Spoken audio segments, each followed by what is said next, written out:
2414 is a podcast about finding hope and common ground through casual conversation. Like the friends on the road in the New Testament, in Luke chapter 24, verse 14, we want to walk away with more understanding that leads to more conversation as the journey continues.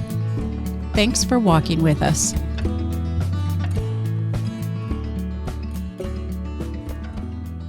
Hey guys. Hey Shane. Hey. What are you doing? That was my grand welcome. Hey-o! Hey-o! Hey, well, this is 2414, the most exciting podcast That's on too much. the West Too much. Okay.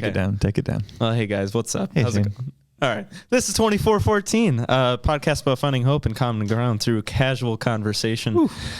Today we're continuing our series on Can We Trust the Bible? Our series that's in conjunction with our discipleship hours at 9:30 on Sundays. We're just talking about the Bible and what is it? How did it come to be? And we're diving into people who wrote about the Bible. Is that right?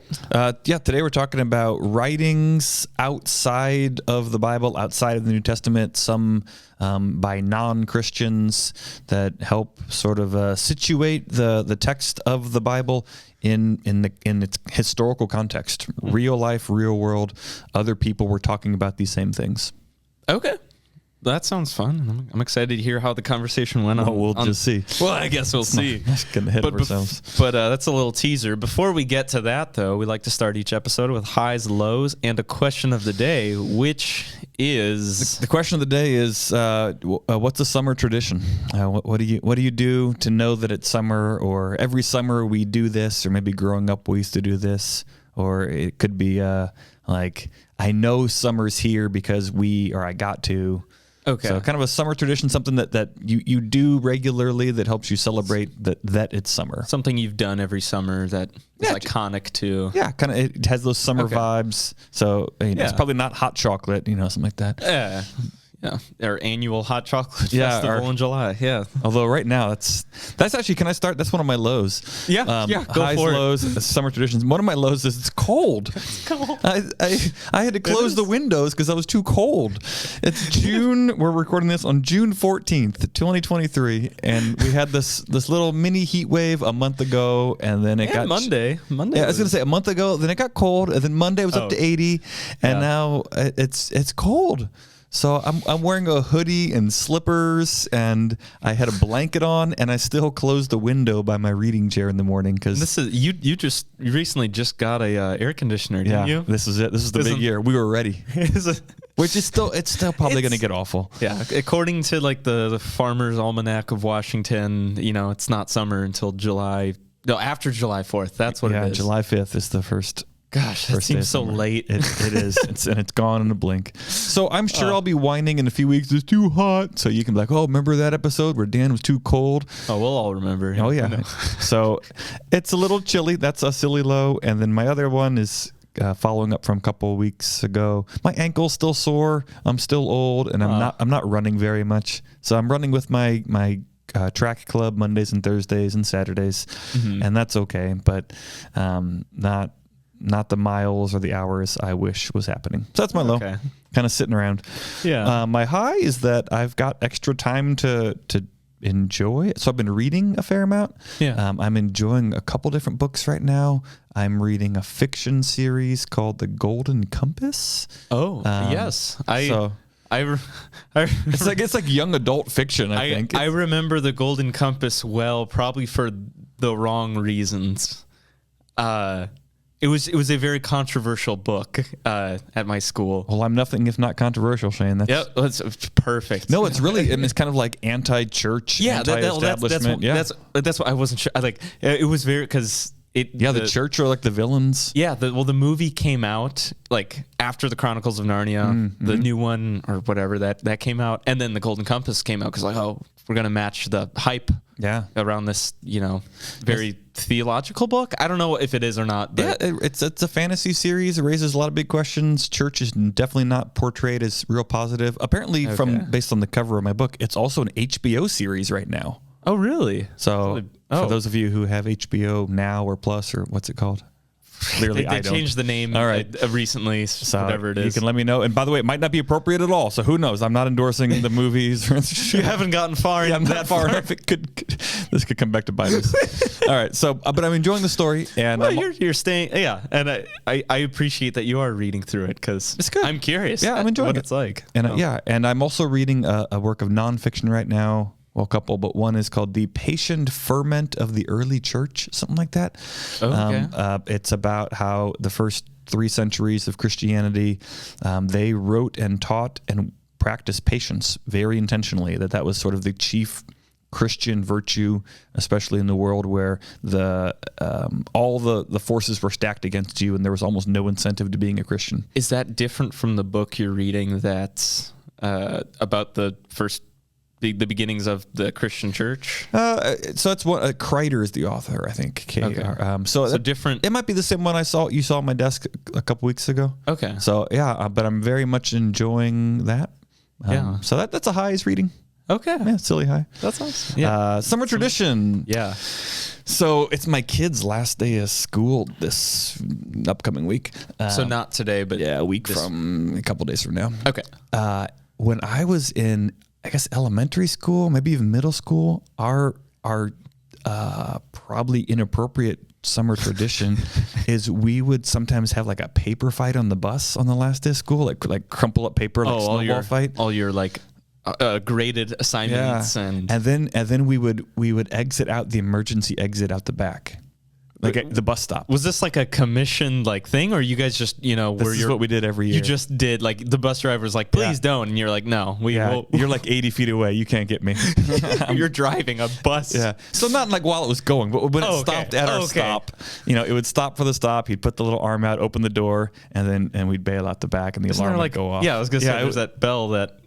So that was a inappropriate summer tradition. I'm sorry to my bus drivers, and I didn't know better. I probably did. I was just really selfish and rotten.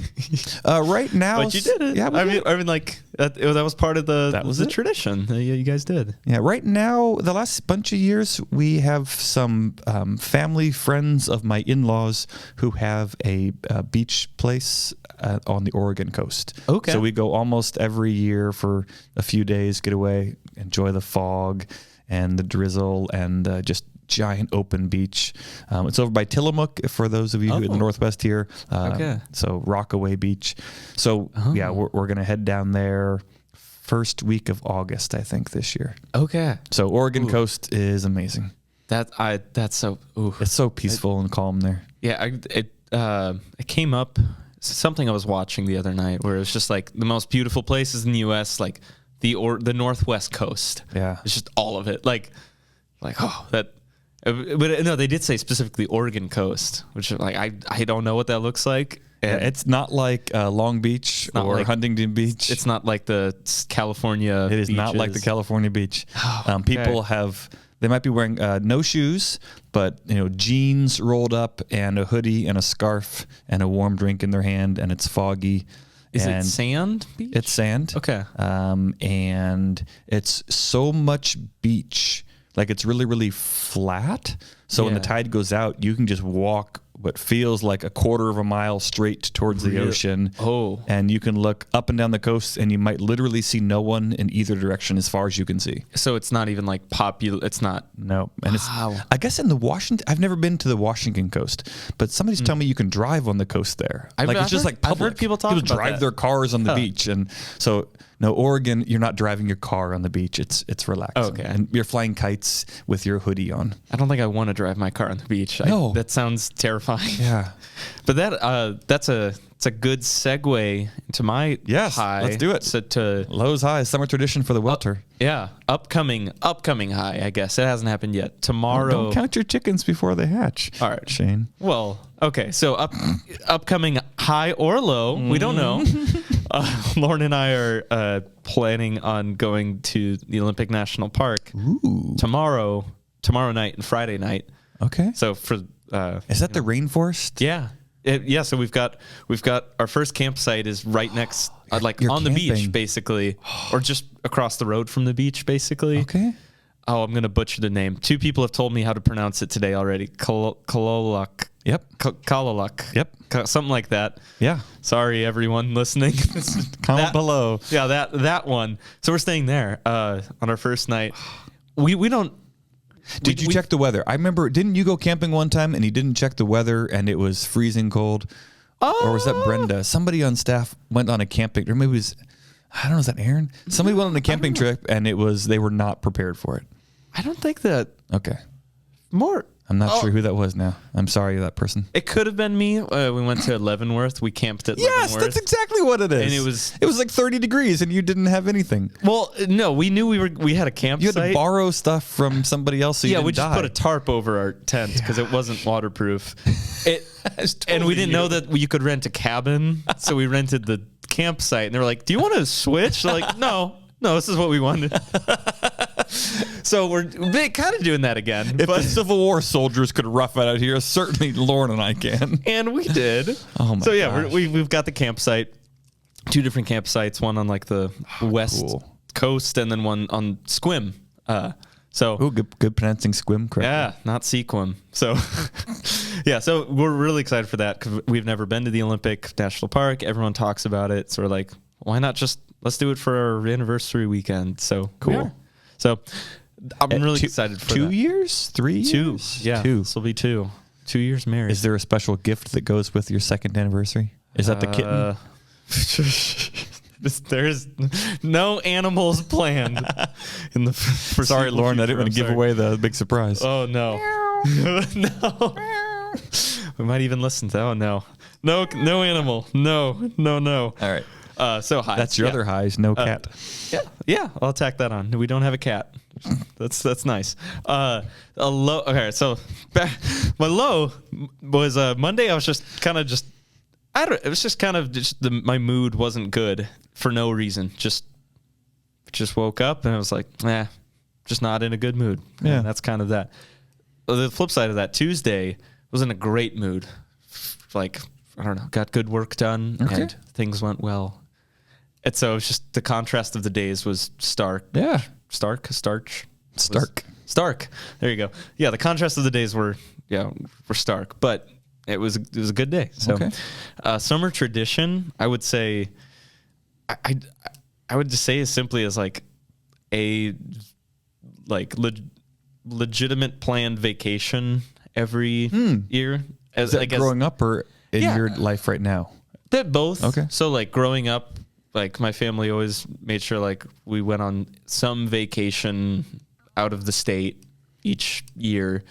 And so now I'm an adult, like, I want to definitely continue that. So we're going, I guess we're technically going to a few places, but like the vacation we're going is a South Dakota trip later in July. Ooh. So with the whole family reunion, celebrating my parents' 40th. That's this year. So that's kind of like the big trip.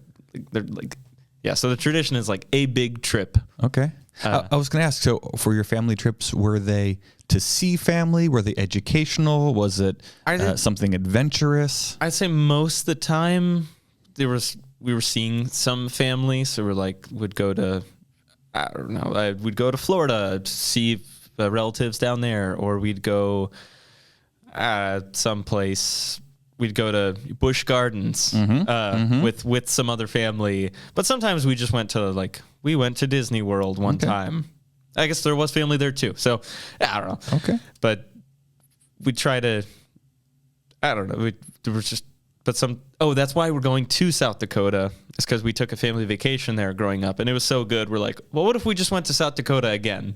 Wow. And so that's kind of why we're doing it. It's going to live up to the memories. You're going to get there and go, it's even more majestic than I remember it. Or it's going to be, I live in Washington now, and this pales in comparison. Yeah. We'll see. Okay, but you'll have family. We will. We could have been in we could have been Gary, Indiana, and we would have had. Sorry, listeners in Gary, Indiana, we love you too. You have a great city. Maybe. Let's see how many people can we alienate in one episode, Shane. New record. Gary, Indiana listeners, I'm sorry. All right. That's enough talking about me, I guess. Oh my gosh. Well, let's dive into what you guys were talking about this last Sunday at 9:30 in the great room at St. Luke's Church in Federal Way, Washington. in the United States. Wow. It's a good setup. Yeah, really hyping it up. Really gives the context. Yeah, good context.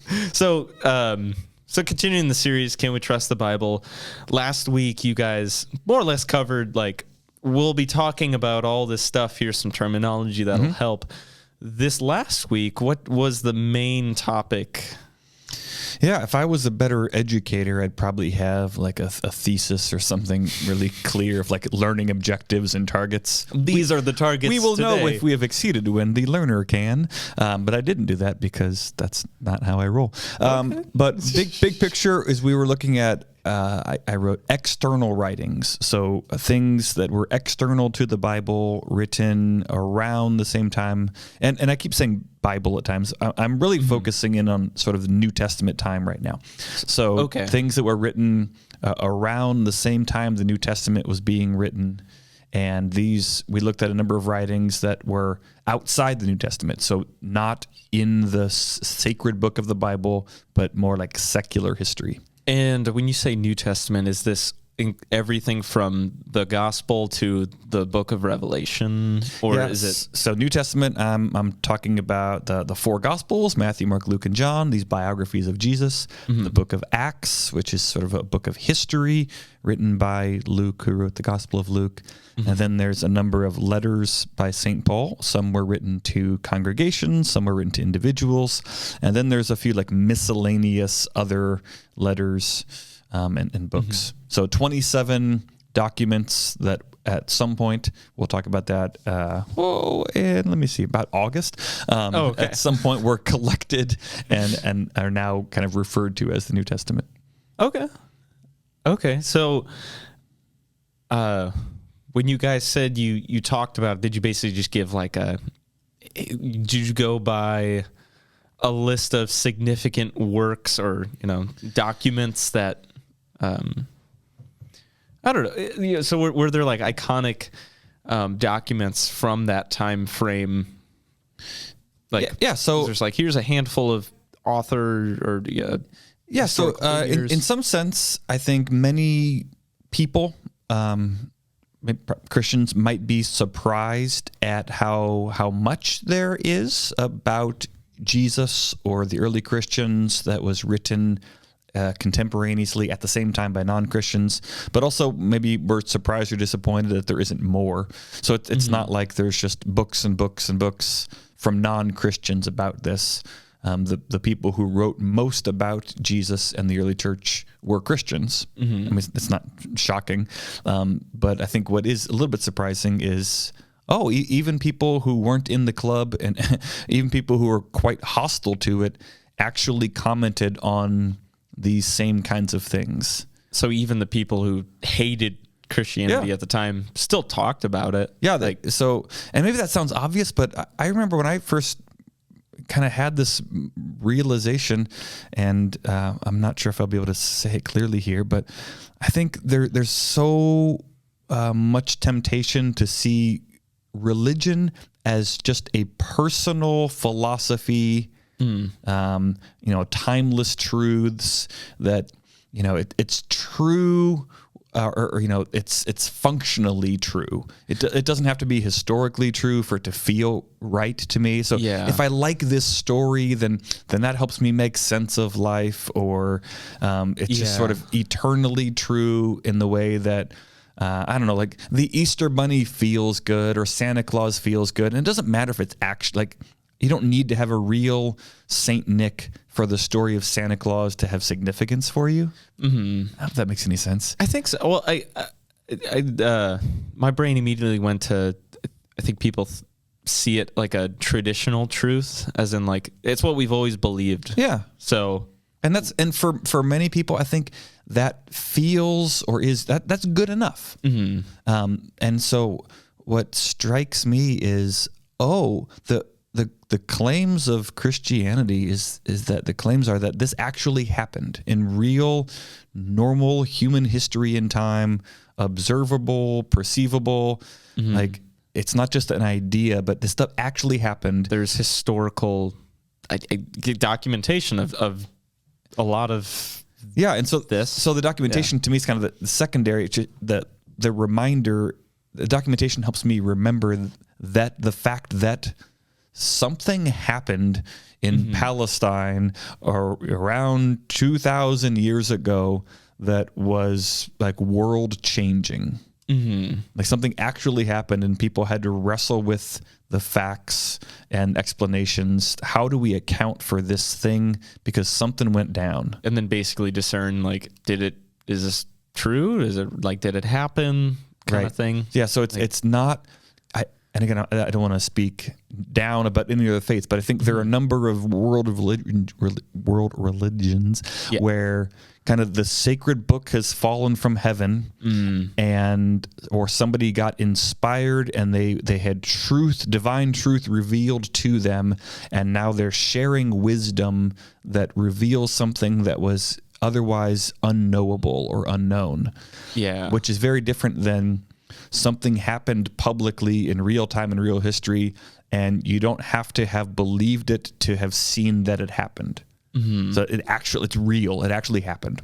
Yeah. So we looked at a number of just somewhat brief quotations from some non-Christians and from one particular Christian, just describing something that was going on in their world, and their writing kind of bumped into stuff of the Bible. Yeah. So these quotes don't prove anything. They don't like compel you to be a Christian, or now the Bible must be inspired and inerrant and God-breathed.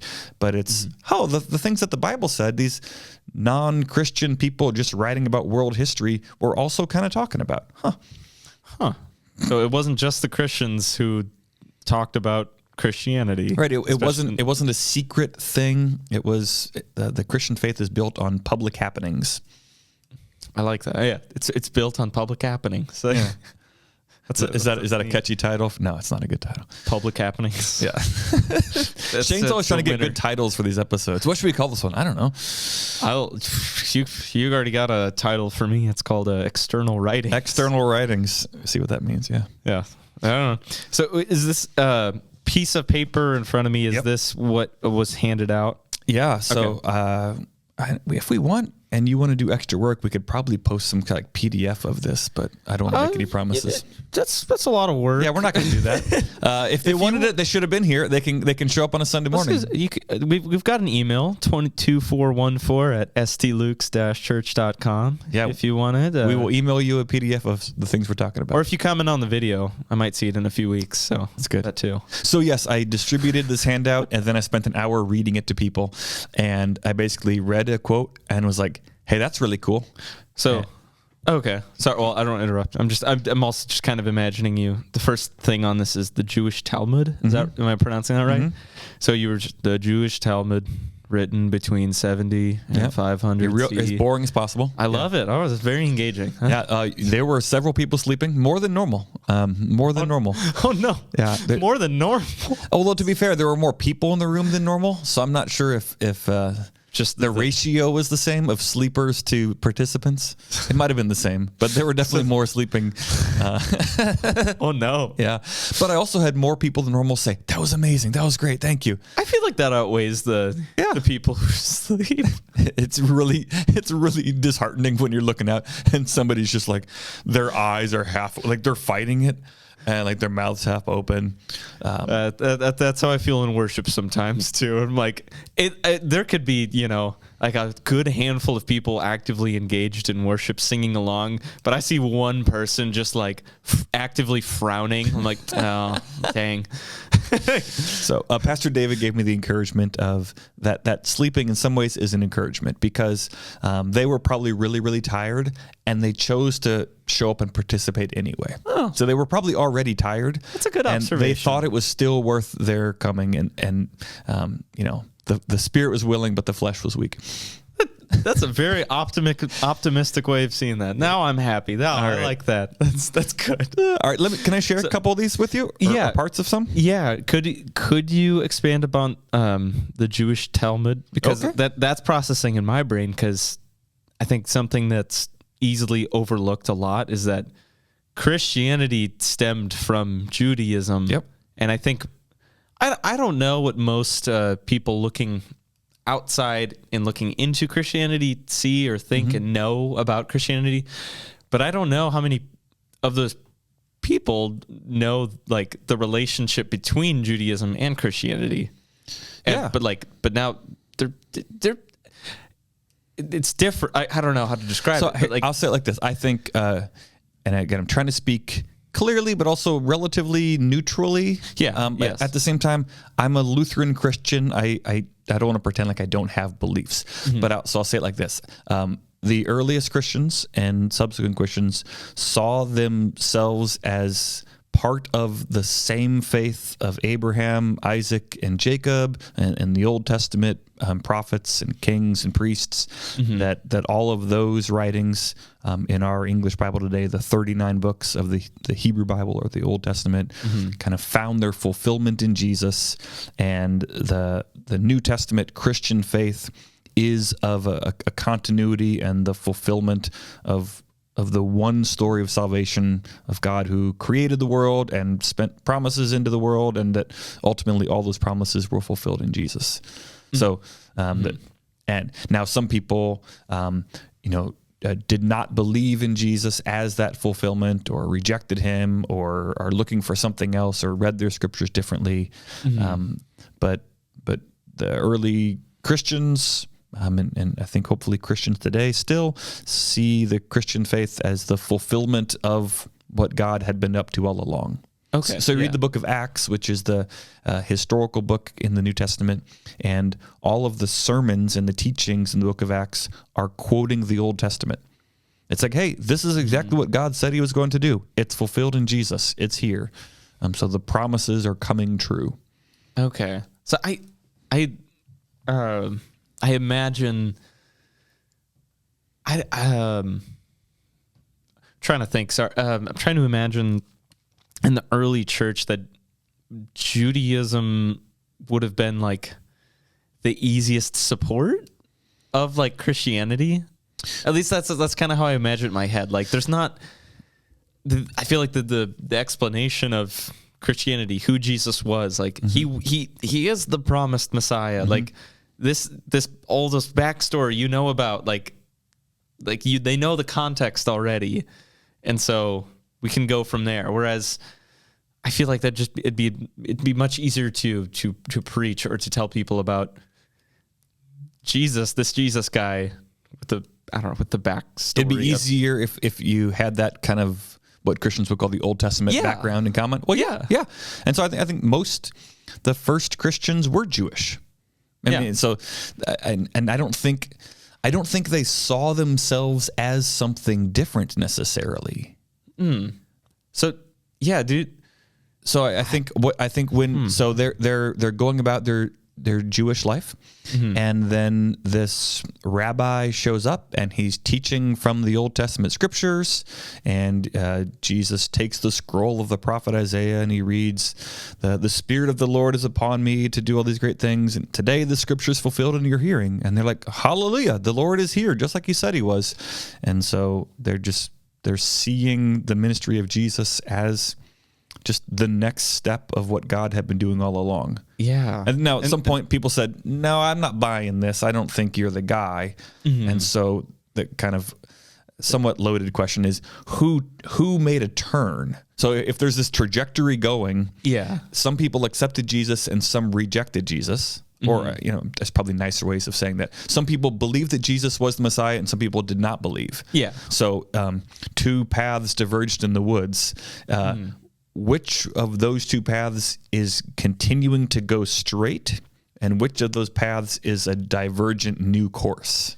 Yeah. The people who did not believe in Jesus, are they keeping the faith, or are they turning away from the faith? So, yeah. And so maybe I'm getting ahead of myself because I haven't read it yet. When I saw the Jewish Talmud or whatever these bold letters are, like, is that what's being processed? Like, is this Jesus guy legit? Yeah, so that's not the main question here. Okay.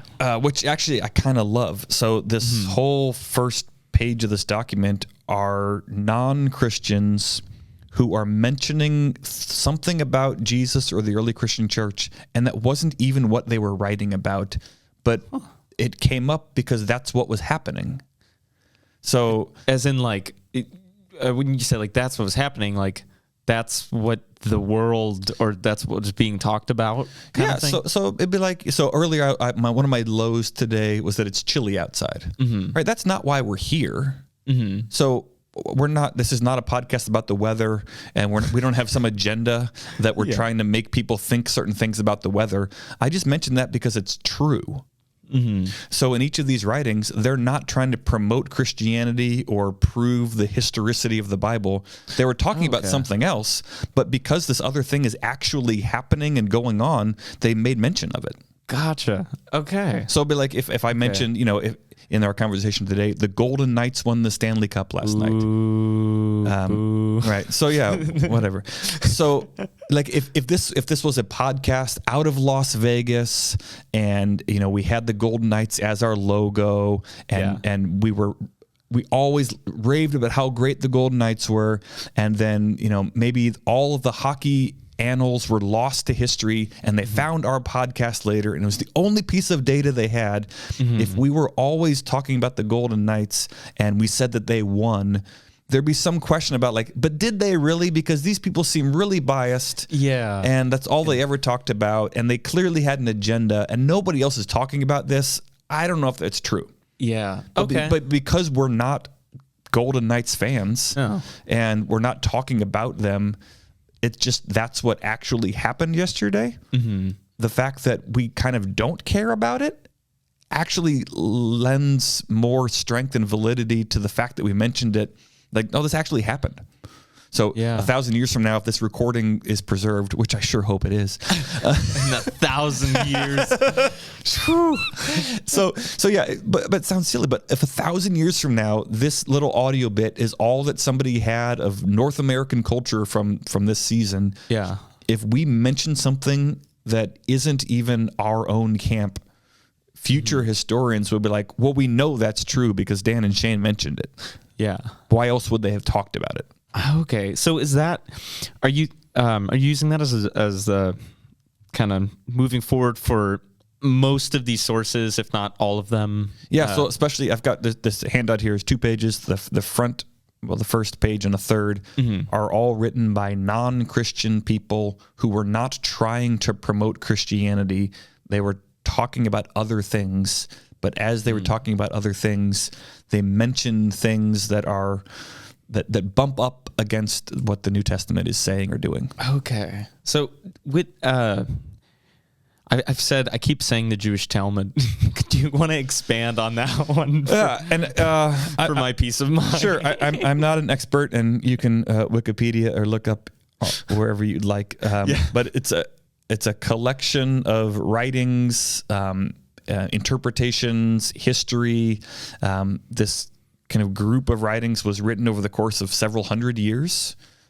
So after the New Testament kind of time, after the temple in Jerusalem was destroyed in 70 AD, that was like the central part of where Judaism found its kind of focal expressions of faith and sacrifices and priests and stuff like that. So the Roman occupiers were tired of the revolts, and they just sort of leveled the temple and all kinds of damage. So after that, the rabbis and kind of Jewish scholars had to almost redefine, recapture who are we as a people now that the most sacred, the one expression of our faith is gone.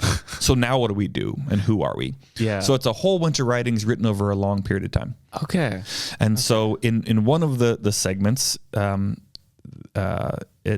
just read it. It says this: they hanged Yeshu, which is very similar to how you'd say Jesus or Yeshua in Aramaic or Hebrew. So they hanged Yeshu on the Sabbath of the Passover, but for 40 days before that, a herald went in front of him crying, "Yeshu is to be stoned because he practiced sorcery and seduced Israel and led them away from God. Anyone who can provide evidence on his behalf should come forward to defend him. When, however, nothing favorable about him was found, he was hanged on the Sabbath of the Passover." Huh.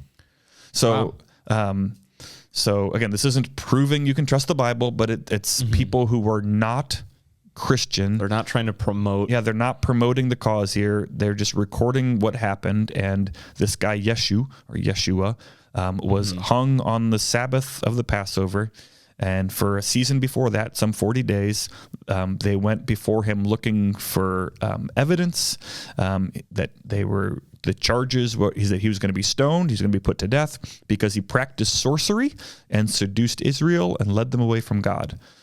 So this person was doing mysterious, strange things that they attributed to sorcery that were causing people to follow him. So they were leaving the faith as it was practiced, and they went after this guy because he was doing what seemed like magical things, sorcery, witchcraft.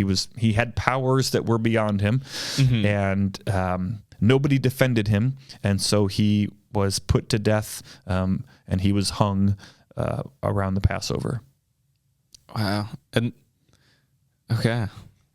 That's super cool. It's just like, it's this vague, like, this is probably like Jesus. Like, yeah, exactly. This is Yeshua is just kind of how you'd say Jesus. Jesus is kind of the Greek spelling, Yeshua or Yehoshua. Yeah, that's how you'd say Jesus as it's translated. That's crazy. So yeah, that's so it cool. doesn't prove anything, but it's. I guess here's a kind of a maybe obvious example. It's not like Christians made up this guy and now we pledged allegiance to him. Sort of in real history, in the public domain, there was this person in Israel who was doing mysterious things, who was put to death because it somehow didn't fit with the religious leaders. So even somebody on the outside was like, yeah, well, that's what happened. Yeah, like these people aren't claiming that he's God or like anything divine. Yeah, they're not worshiping him, but they're also not saying, oh, there's this Christian sect that is growing in popularity. There was no such guy. Like, there was no Jesus. Like, there wasn't a real person. Yeah. They're not saying that at all. They're saying, oh, there's this guy, Yeshua, and, people were trying to kill him because he was doing miraculous things, and so he was put to death at the Passover time. Wow. So it's in a sense it's writing against Jesus, but it corroborates some of like the main points from the New Testament. Yeah, that's so cool. Okay, so that's part of the Jewish Talmud. I guess you were hyping up the Tacitus. Is that hyping up? That's yeah. What is it? I'm a hype man. Tacitus. Is that so? What is that? Is that a person? Is that a? That's a good question. So Tacitus was a person. He lived around 55 to 120. Sometimes we say AD for Anno Domini, year of the Lord. Sometimes more and more you'll see CE for Common Era. So it means the same thing. So he lived 20 years after Jesus died, and then to another, beyond that. So 55 AD or CE to 120. It's pretty close. So it's right around the time. So he was not a contemporary of Jesus, but he is a Roman historian. So he's writing history of kind of the Roman Empire from the Roman Empire's point of view. So he's a Roman writing about the history of his people. So his I don't know, his thing is the Roman. Yep, yeah. So that's what he's. So he is not a Christian. He is a Roman non-Christian who is just giving the history of Rome, talking about the emperors and things like that. So he's writing this about 109 CE, Common Era, 109 AD. So it's written 80 years or so after Jesus died, but he's recording for the future how things have been happening in the Roman Empire, and specifically he's writing about the time period for like 14 to 68. So kind of Jesus's crucifixion is right in the middle of that. And then the aftermath. So what happened after in the years following Jesus' death. So Let me read some of that. I just read it. Yeah. So Nero, little context here. Nero was one of the emperors, and he was a bad dude. He really didn't like Christians. I've heard bad things about him. Yeah, I'm pretty sure St. Paul was killed under Nero, if I'm not mistaken. I feel like everyone was killed under Nero. Yeah, he killed people. But like specifically Christians, though, right? Like that's true. Like he specifically sought after to like. Yep, not a fan of the Christians. Okay. So here's what he says. He says, Nero fastened guilt and inflicted the most exquisite tortures on a class hated for their abominations called Christians by the populace. So he's describing the fact that Emperor Nero, he attached or fastened guilt to these people. He inflicted the most exquisite, that's a great word choice, the most exquisite torture. Such a weird adjective. It's beautiful. Yeah, the most kind of, these were intense tortures. Exquisite tortures on a class hated for their abominations called Christians by the populace. Now, he doesn't really unpack what the abominations are here. I think they're a number of abominations from a Roman point of view. Some of it, early Christians were accused of being atheists because the Romans had all these different gods. And, like you can add one more if you want, that's fine, but you still got to worship like the state gods and all these other ones. And the Christians wouldn't. We don't believe in. Yeah, that's not a god. So they were denying, all the gods but one. So they were sometimes considered as atheists. They were also considered as incestuous. So they called each other sister and brother. And that sister and brother went home and made a baby. Oh, no. Like that. He definitely called her sister and got her pregnant. And context to that, I'm assuming they're saying like brother in Christ. Yeah, brother in Christ, sister in Christ. Yeah, so they called each other sister, brother. So they were these atheist, incestuous cannibals because they ate the body and blood of Jesus. But all they heard was you're my brother and you're my sister, and we're eating flesh. Yeah, eat drinking blood, drink the blood, and you don't believe in the gods. So, I think it's quite reasonable that the abominations he's talking about here are the fact that they loved each other and worshiped Jesus. So it really was just I guess comparable to like the media perception of this group of Christianity was just very negative. Said. Yeah. Okay. And it's also the case, I guess another abomination is the Roman society was very, very hierarchical. So you knew where you stood and you did not go outside of your class. You didn't associate with people beneath you. Oh, okay. That's almost like a caste system. So but basically like the opposite of the kingdom of God. Exactly. Exactly. So you wanted to make your way up and you did not associate with people who were lower than you. They were beneath you. Mm-hmm. And yet the Christians, you would have wealthy people associating with the poor. So opposite of and everything. it was like horrible to them. Like that is the fact you talk to like this poor man is that's an abominable thing that you would go as somebody of means, you would go visit the poor at the hospital. Yeah. And you would help clothe these wretches on the street. Gross. Like, how dare you? Yeah, that's ew. Oh, wow. So so everything was going against Christianity. Yeah. Right. So Nero fastened and inflicted the most exquisite tortures on a class hated for their abominations called Christians by the populace.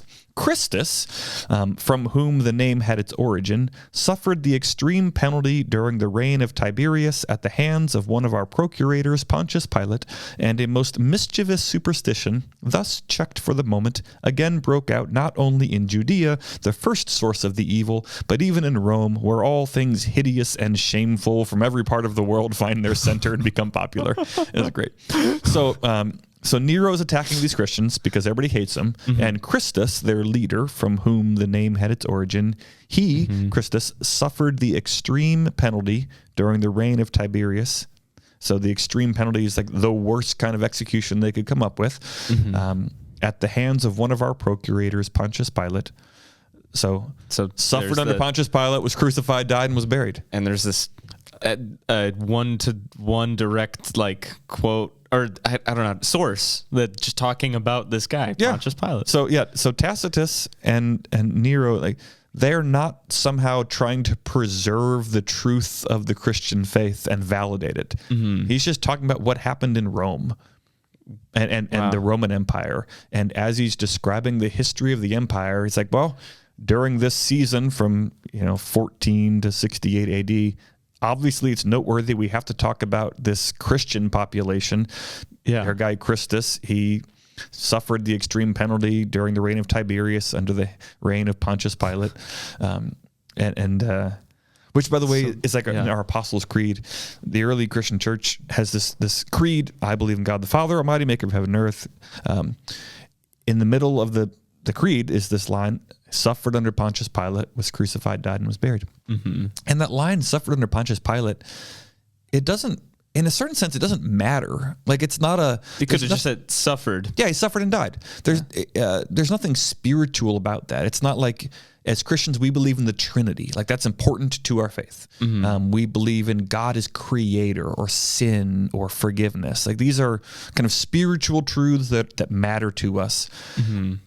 There's no reason to put Pontius Pilate in the creed other than that's actually what happened. It is fun, yeah, because the amount of specific people named in the creed is...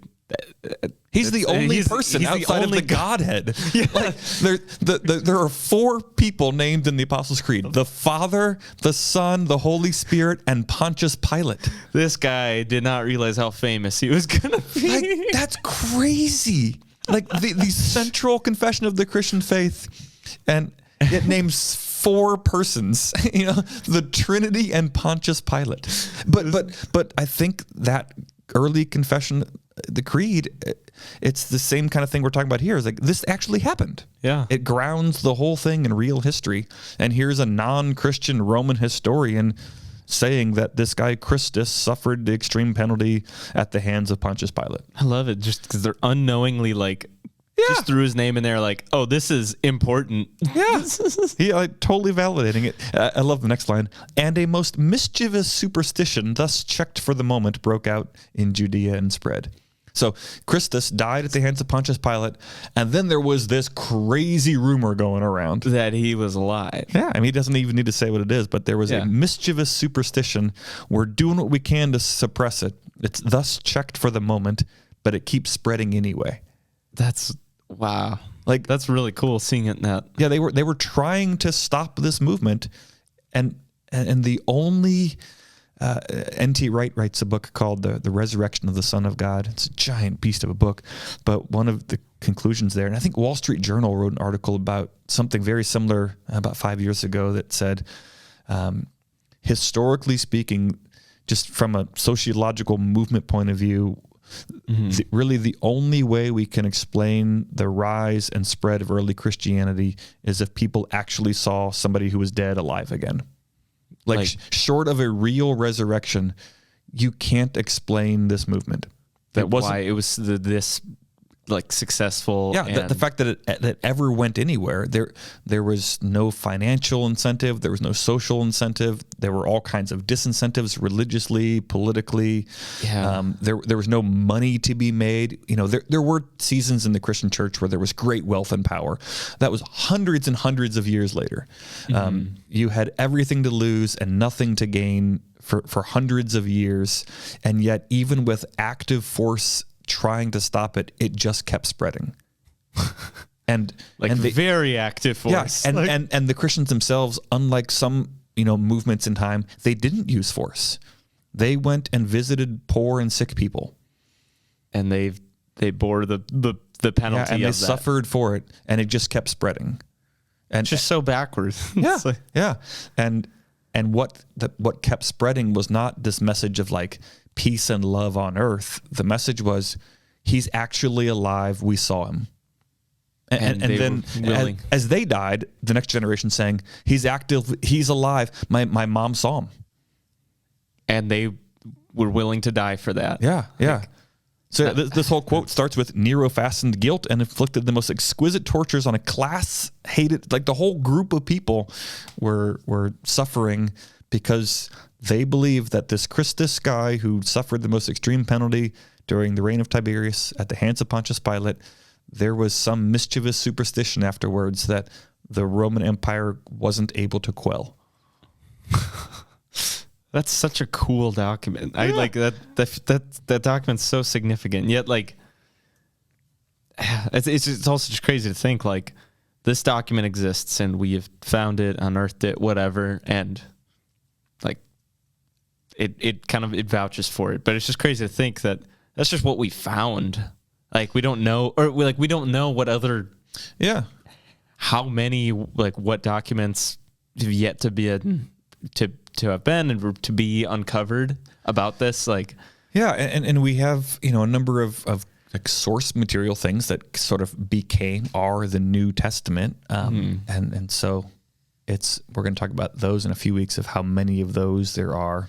It's also the case that the average Christian wasn't literate and couldn't write, so it's not like you had a lot of Christians creating propaganda about this. There was no mass production of media, and the people who weren't Christians had no incentive to write about it or say anything positive or confirming. And yet we have these things because it actually happened. Like that. Yeah. This was just a public event. Wow. That's so cool. Okay. So you want one more? You want to talk about something else? I don't know. What's interesting here, Shane? Yeah. I jump around. It's a lot of words on the back side of that sheet. It's a lot of words. Scary. But wait, let's. It actually is pretty cool though. Some of those are neat. You were also hyping up Pliny. Yeah. Pliny the Younger. Yeah. Pliny Jr. Yeah. Hyping up Pliny the Second. The Younger. I don't know anything about the Elder or the Greater. Yeah. The Older. It's just the name you. So this guy. This is a long one. I'll see if we can make some sense out of it here. Roman governor of Bithynia, which is present-day Turkey. Okay, and he just a bit away from spreading out a little bit. Yeah, he's writing to Emperor Trajan. About he's looking for advice. So this is about AD or CE 112. So kind of a contemporary of Tacitus, and this is the context here. He's dealing with the problem of Christians. So he's not talking about the life of Jesus per se. So this quotation is less about proving the Gospels and more grounding the early movement of Christianity in real history. So we learn about what the early Christians were thinking and doing as this other person wrote about them. Okay. So he's the governor, and there are Christians in his community, and this is a problem. And he's trying to get rid of them. To weed them out. Yeah, he's trying to eradicate this problem, these abominable people. So he's writing to the emperor in part for advice, but also in part like patting himself on the back, like, I'm a good soldier boy. I'm doing my part to take care of these people. By take care of, I mean eliminate. So, just murder. So I'm trying to get rid of these people, and I'm doing it for you. And does this sound like a good plan? Do you have any other advice? Okay. So he's writing to the emperor about the Christian problem and the actions he's taking to eradicate them. Okay. So this is what he said. Yeah. So he says, meanwhile, in the case of those who were denounced to me as Christians, I have observed the following procedure. So people were denounced as Christians, which means they were turning people in. So if you were suspected of being a Christian, I'm going to report you to the local governor.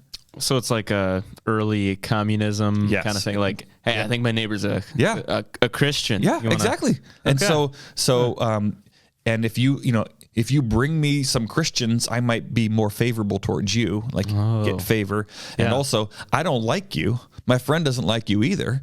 And I'm going to turn you in. I'm going to take your business. And, so it was a way of causing harm to people's reputations and livelihood. Jeez. So again, no incentives for being a Christian. It cost you dearly to hold to this faith. So Christians were meeting secretly. They were meeting kind of in closed groups. So, but people were actively turning in their neighbors, like Inquisition style. So your crime, you've been accused of being a Christian. So what do you do now? So here's what he says. In the case of those who were denounced to me as Christians, I have observed the following procedure. I interrogated these as to whether they were Christians. So, like, are you a Christian? Okay. Those who confessed, I interrogated a second and a third time. Are you a Christian? Yep. I don't think you heard the question right. Are you a Christian? Yes. I'm going to ask you again. And these are, I'm assuming these interrogations were just probably not torture. Very nice. Yeah, these were probably very intense interrogations. So I interrogated a second, and I don't know if there's actually torture, but it was certainly clear there's going to be consequences if you don't get in line here. Mm-hmm. So I interrogated these as to whether they were Christians. Those who confessed, I interrogated a second and a third time, threatening them with punishment. So are you a Christian? Yes. I'm going to ask you again, but let me remind you of the consequences of your answer. Okay. So just asking multiple times. Like, I'm going to give you every chance. Yeah. You know what you're saying. Mm-hmm. And so again, the life of a Christian, you're in hiding. People are turning you over. You're being interrogated. You're being threatened. And so again, if Christianity is just this movement of nice people being nice, like, what are you holding on to? Like, why? You could say no and then be nice again. Yeah. If Jesus is just a Boy Scout, move on. Like, yeah. So I threatened with punishment. Those who persisted, I ordered executed. So he interrogated them. If they said they were Christians, those who confessed, I interrogated a second and a third time, threatening them with punishment. Like, this is going to end badly for you. Those who persisted, I ordered executed. So he's killing them for their confession of Jesus as Lord. Mm-hmm. Those who denied that they were or had been Christians. So some people, he's a Christian. Are you a Christian? Well, no. Now, it might be that they weren't a Christian. Mm-hmm. Just their neighbor was just messing with them. Oh, this would be hilarious. Yeah. We're going to send Fred over into Pliny. Yeah. Let's watch him sweat. My neighbor didn't clean up after his dog. I think he's a I saw him praying to Jesus, so why don't we take care of that. So some people may not have been Christians, mm-hmm. and so when they were interrogated, they're like, no, I'm not a Christian. Other people probably were, and for a variety of reasons decided it's not worth it. Yeah. Now there may have been a practical sense to that. You know what? I can say I don't believe in Jesus, but I can cross my fingers. Jesus and I, we're good. He knows I believe him. And if I get myself killed, who's going to take care of my wife and kids and my sick grandma? Mm-hmm. And, so I think there are, there's legitimate ways somebody might have been a faithful Christian and said, who cares if I lie to this guy? He's a bozo anyway. I'm going to preach next Sunday. I'm going to tell people about Jesus. Yeah. Or they could have been just genuinely afraid for their faith, their life, and they denied our Lord. Yeah. And that's a problem. And actually, when the season was over, Christians were already in conflict of like, hey, my dad gave up his life because he was faithful, and you caved, and like your business prospered. Like, you suck. Like, we're supposed to pray together and be brothers in Christ. I guess the church was hurting after this because people paid dearly and other people got out of it. And they're still showing up to church or whatever. Yeah, like, we have a hard time loving people who vote differently than we do. Let alone your family was executed. Yeah, and you claim to be the same. Yeah, I mean, it's not. I don't want to be like too extreme, but it's almost like if somebody's like a Nazi collaborator, mm-hmm. like, you know what, I only cooperated to help out. Like, that's not good. But there are like people like Oskar Schindler who collaborated and saved many. Yeah. So like, did he help the Nazis in a sense? But did he do more good than harm? Yeah. And yet other people who maybe just stood up to him got shot in the head. Yeah. And they didn't help anybody. Yeah. So it's complicated. Life is messy. Okay. So those who denied that they were or had been Christians, and then he tells how he sort of proved it. When they invoked the gods in words dictated by me. So, say I'm not a Christian. I'm not a Christian. Say I believe in Zeus. I believe in Zeus. Like, he fed them the lines to invoke the Roman gods. When they offered prayer and incense with wine to your image, talking to the emperor, mm-hmm. which I had ordered to be brought for this very purpose. So he's like, I threw some business your way. So, hey, emperor, I'm a good subject and I'm creating new subjects. Not only am I getting rid of the Christians, I'm making them offer prayer for you and to you and drink wine and pour out wine to your image, which, by the way, I ordered and brought for this purpose. So mm-hmm. I bought your goods. Yeah. And I'm buying things, supporting the empire, and now even these Christians are offering tribute to you because I'm a good soldier boy. And moreover, cursed Christ, none of which those who are really Christians, it is said, can be forced to do. These I thought should be discharged. So if they were denounced as a Christian, he interrogated them. If they said, you're right, I'm not a Christian, he's like, prove it. So you're going to prove it by calling on some other God, by sacrificing to that God, and you're going to curse Christ. And Pliny, as an outsider, says none of these things, those who are really Christians, it is said, can be forced to do. Which means even as an outsider, he's got this recognition that if somebody's actually a follower of Jesus, you can't make them they will not do these things. Yeah. Like they are taking their faith so seriously, they would die rather than curse the name of Jesus or pray to some other God. Wow. Like that's a cool reputation. That's very like we were able to take this to death. Yeah, to death. Yeah, it's like in our confirmation rite, we have that line, like, do you intend to hold fast to this confession of faith and suffer all, even death, rather than fall away from it? Yeah. We say that, we're like, yeah, whatever. And then half the kids are gone within a month. But here, the governor of this kind of Roman city-state knew, real Christians, you can't make them fall away. So then he describes the Christians, what they were up to. So or at least how the Christians described it. And it's kind of hard here reading if Pliny is describing the Christians or if he's summarizing their own description.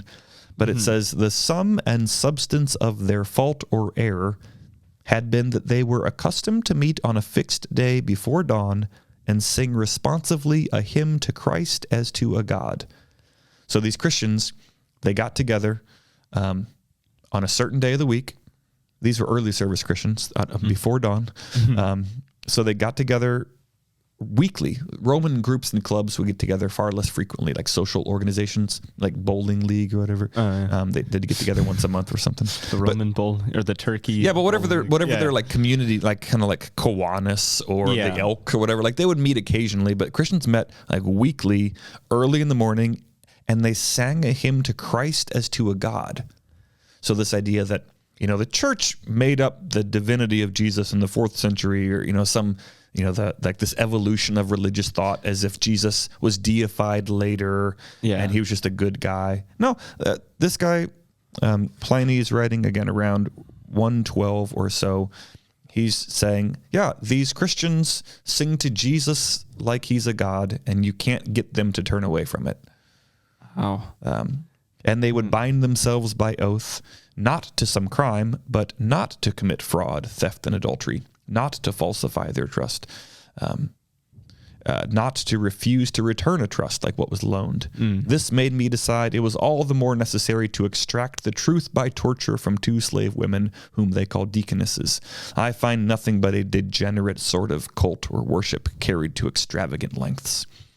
So these Christians are just a bunch of degenerates. They get together and pledge each other to do good and love others and sing to Jesus. I'm so confused. I'm just like, this made me like want to get down to the bottom of it. And then he just is like, What do you think? You're better than me? You guys just goody two shoes? No, like that. Like these people are like, they're just loving everyone and they're accepting everybody. They're not playing by the rules. Like you don't encourage the poor people. Don't make me feel bad for how I'm doing business. Which is, it sounds so backwards. Like, just like they're doing good things. That's just like my brain can't wrap that. I mean, I think, imagine you are having a good old time. Maybe you're doing some fringe activities. If there's like that cliche Boy Scout in the room who's like, guys, I don't think we should be doing this. Like nobody invited you.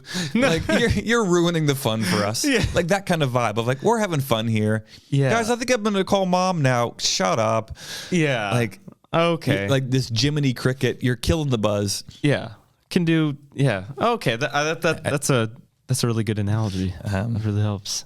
So anyway, I don't want to just keep reading to you, but this is what we looked at last week and again, just to clarify, none of these things prove the Bible or make you believe in Jesus. But at the very minimum for me, it's a reminder that the stuff of the New Testament was happening in real world history, and even non-Christians were describing how the Christians were living and some things about what happened to this Yeshua Christus guy. Mm-hmm. So, yeah. How? So, yeah. Yeah, so these, okay.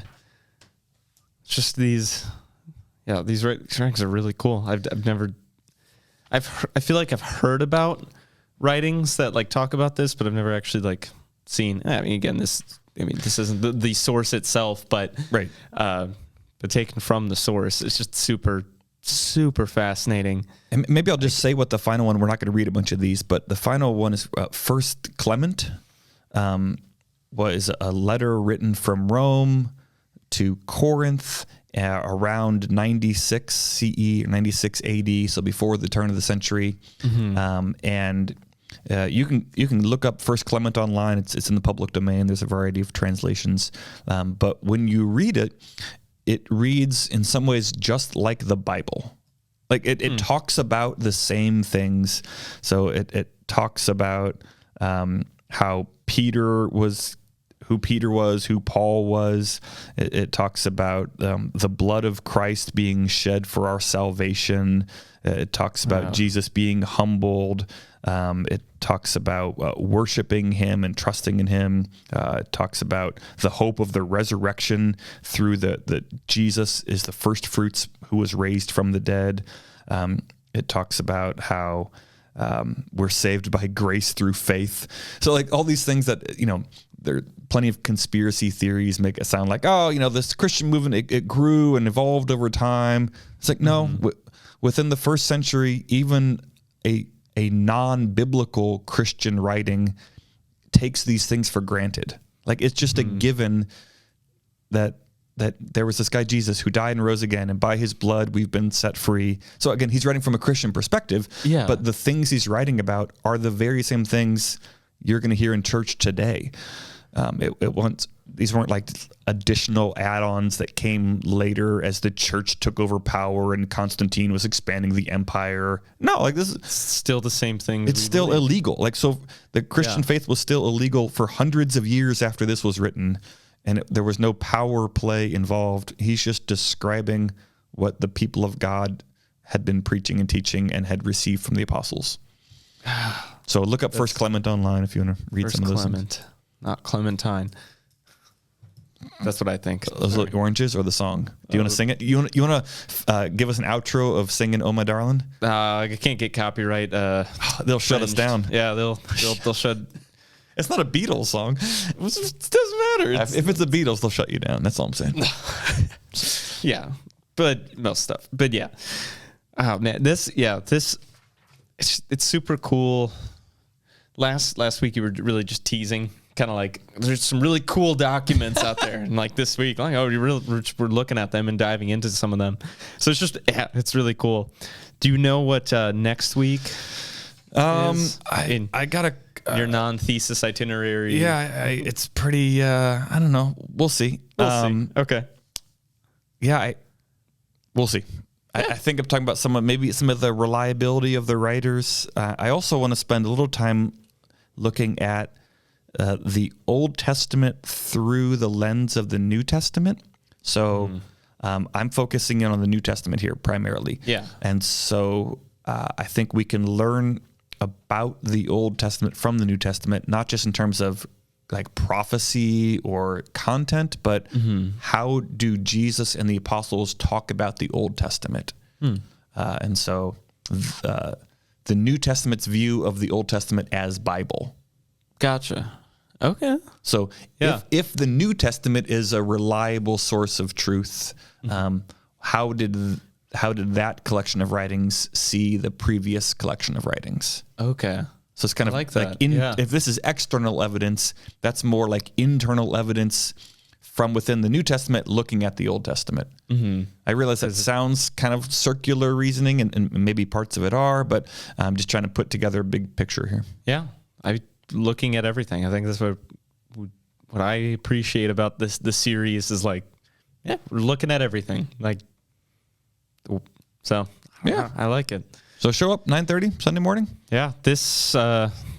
Not this way. This Sunday we have a voters meeting, by the way. If you are a listener who's not a part of St. Luke's, if you show up June 18th to our 9:30 hour, you're going to be sorely disappointed. We are going to be voting on a budget. We're going to be electing officers. That's not disappointing. That's important business of the church. I'm really thankful for it. That is important for the function of what we do. But if you are a visitor thinking, I'm going to show up this class and talk about how we got the Bible, and we're reading bylaws. Oh no! Bylaws are important. So yeah, on the 25th. Good point. June 25th, we're going back into it. June 18th, we've got a bye week. Good observation. Even the NFL gets a bye week. Yeah, even the NFL. So this is our bye week. This is our bye week to do some important administrative stuff. Yeah, which is good. That's hilarious. Forgot about that. But besides that, thank you for listening. We'll catch you guys later. If you're able to like, comment, subscribe, or give a review to this, anyway, that support helps and goes a long way. Even just a word of encouragement. If you see Shane in the lobby, tell him what you think. If you don't like it, you can tell me, or keep it to yourself. But if you're liking it, let us know. Yeah, make sure to tell Pastor Dan, good job. Give him a high five. Thanks. Yeah. Thanks, Shane. And it's all his fault. No, I take full responsibility. No. All right. Well, I hope you guys have a great week. We'll see you guys later. Adios. That's the end of the episode, but we want to continue the conversation. Continue the conversation by sharing this episode, subscribing, or leaving a review. Connect with us on Instagram at 2414 podcast. Connect with us through email at 2414@stlukes-church.com. Or best of all, keep the conversation going by inviting someone to process with you so that you can each walk away with more understanding that leads to more conversation as the journey continues. If you happen to be in the Seattle-Tacoma area of Washington, stop by on a Sunday morning and say hi. 2414 is a podcast produced by St. Luke's Lutheran Church in Federal Way, Washington.